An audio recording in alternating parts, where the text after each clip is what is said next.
भारत का दिल कहलाने वाले मध्य प्रदेश की राजधानी, झीलों से घिरा हुआ हरियाली से भरा शहर।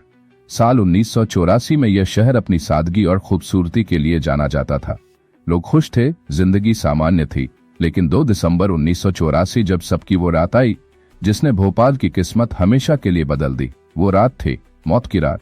भोपाल में एक अमेरिकी कंपनी थी, यूनियन कार्बाइड इंडिया लिमिटेड। यह कंपनी कीटनाशक यानी पेस्टिसाइड बनाती थी, जिसका नाम था सीवेन। इस कीटनाशक को बनाने के लिए इस्तेमाल होता था एक बेहद खतरनाक रासायनिक पदार्थ, मेथिल ऑक्सानेट, जिसे संक्षेप में माइक कहा जाता है।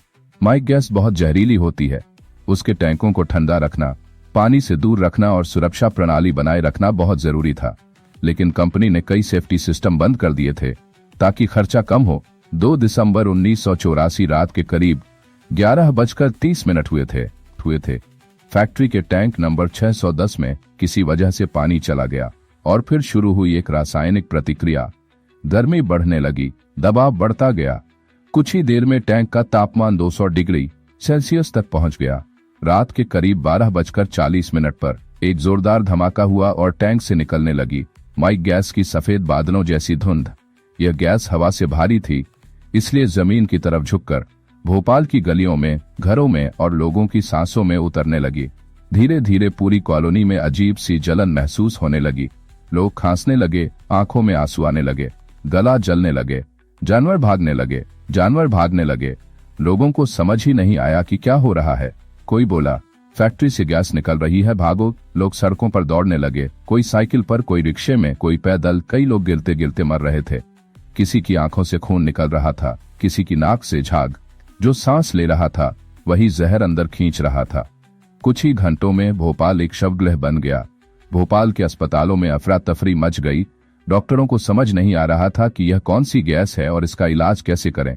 मरीजों की आंखें जल रही थीं, फेफड़े जाम हो रहे थे, दिल की धड़कनें रुक रही थीं। दवाइयां बेअसर थीं।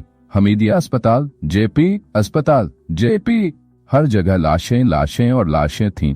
डॉक्टर थक गए थे, नर्सें रो रही थीं। सुबह जब सूरज निकला तो भोपाल की सड़कों पर सिर्फ सन्नाटा था।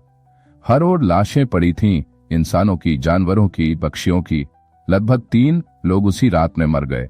अगले कुछ हफ्तों में यह संख्या 15 से ज्यादा हो गई। लाखों लोग घायल हुए। कई ने अपनी आंखों की रोशनी खो दी। कई महिलाएं गर्भवती थीं, जिनके बच्चे जन्म से ही बीमार हुए। आज भी उन बच्चों में विकलांगता और बीमारियां पाई जाती हैं।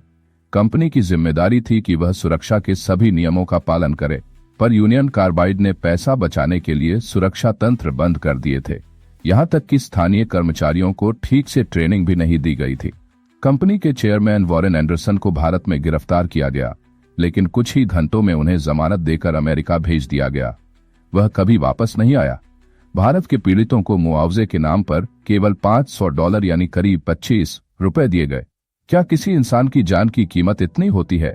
साल गुजरते गए, लेकिन यूनियन कार्बाइड की फैक्ट्री का जहर आज भी जिंदा है। फैक्ट्री के आसपास की जमीन और पानी आज भी दूषित है। कई कॉलोनियों में आज भी पीने के पानी में रासायनिक पदार्थ पाए जाते हैं। वहां के लोग आज भी बीमार पड़ते हैं, बच्चे विकलांग जन्म लेते हैं। और यह सब उस एक रात की वजह से। भोपाल के लोगों ने हार नहीं मानी। उन्होंने न्याय के लिए लड़ाई शुरू की। कई सामाजिक कार्यकर्ता जैसे रशीदा बी, सतीनाथ सारंगी और अनेक एनजीओ ने इस मुद्दे को दुनिया के सामने रखा।